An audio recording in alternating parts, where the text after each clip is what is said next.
La Saint-Valentin, en tant que fête célébrée le 14 février, n'est pas d'origine africaine. Elle trouve ses racines dans la tradition chrétienne et occidentale, associée à Saint Valentin, un prêtre romain du IVe siècle. Elle a été popularisée dans le monde entier à travers la mondialisation et l'influence des médias.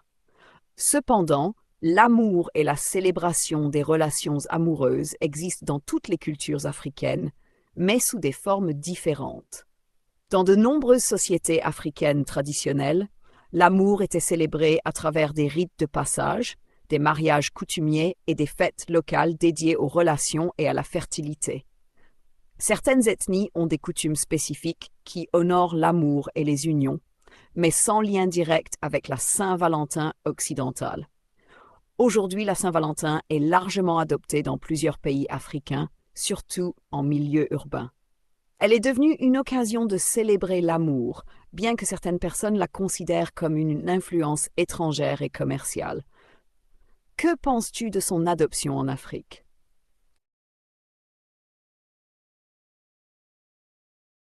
Oui, c'est clair que la Saint-Valentin est devenue une fête très commerciale, surtout en Afrique, où les marques et les commerces en profitent pour vendre des fleurs, des chocolats et des cadeaux.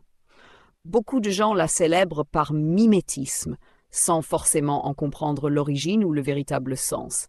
Mais au-delà de l'aspect commercial, penses-tu qu'elle pourrait être adaptée pour mieux correspondre aux réalités culturelles africaines?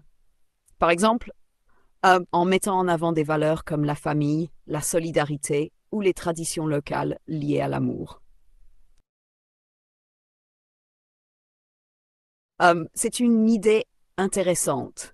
Remplacer la Saint-Valentin par une célébration plus ancrée dans l'histoire et la culture africaine, comme une Saint Kimbangu, une autre figure inspirante du continent, pourrait donner un sens plus profond à cette journée. Simon Kimbangu, en tant que figure spirituelle et résistante, représente l'amour du peuple, la foi et l'unité.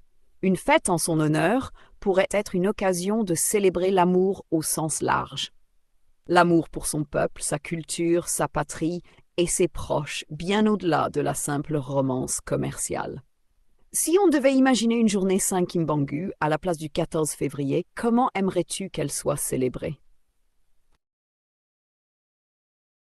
Ce serait une belle initiative, une célébration en grande pompe avec toutes les musiques traditionnelles africaines, mettrait en avant la diversité culturelle du continent et renforcerait l'unité africaine. L'idée d'un collecte de fonds pour nourrir les enfants donnerait aussi un vrai sens à cette journée. Plutôt que de dépenser en cadeaux commerciaux, les gens pourraient contribuer à une cause noble.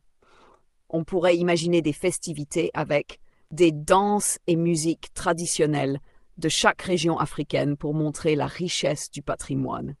Des repas communautaires où chacun partage de la nourriture avec les plus démunis. Des conférences et témoignages sur l'héritage de Kimbangu et d'autres figures africaines qui ont prôné l'amour du peuple et la résistance. Des actions solidaires comme des dons aux orphelinats ou des campagnes de sensibilisation sur l'unité africaine. Si cette idée se concrétisait, quel nom aimerais-tu donner à cette journée pour qu'elle marque vraiment les esprits? Journée d'honneur de Papa Simon Kimbangu serait un nom puissant et significatif. Il mettrait en avant le respect et la reconnaissance envers cet homme qui a marqué l'histoire africaine par son combat spirituel et anticolonial. Pour que cette journée ait un réel impact, il faudrait peut-être la faire reconnaître officiellement et mobiliser les communautés à travers l'Afrique et la diaspora. On pourrait aussi lancer une campagne de sensibilisation pour expliquer son importance et encourager les gens à célébrer cette journée de manière authentique, axée sur la culture, la solidarité et le partage. Tu aimerais voir cette célébration adoptée à quelle échelle?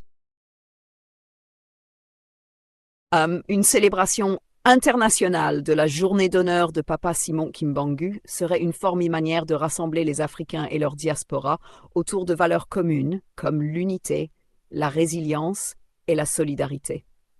Pour qu'elle prenne de l'ampleur, voici quelques actions possibles. 1. Sensibilisation et communication. Lancer une campagne médiatique pour expliquer qui était Simon Kimbangu et pourquoi cette journée est importante. Utiliser les réseaux sociaux, les médias africains et la diaspora pour mobiliser du monde. 2. Mobilisation culturelle et artistique. Organiser des concerts avec des musiques traditionnelles africaines. Encourager les artistes à créer des œuvres, chansons, poèmes, tableaux inspirés de Kimbangu. 3. Actions de solidarité. Collecter des fonds pour aider les enfants en difficulté, comme tu l'as proposé.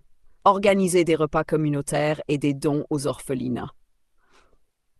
4. Reconnaissance officielle. Travailler avec des institutions culturelles et politiques pour que cette journée soit reconnue officiellement dans plusieurs pays. Impliquer l'Union africaine et d'autres organisations panafricaines. Si tu veux concrétiser cette idée, tu pourrais commencer par un événement test dans ta ville ou à travers un mouvement en ligne pour voir l'engouement du public. Que penses-tu de cette approche?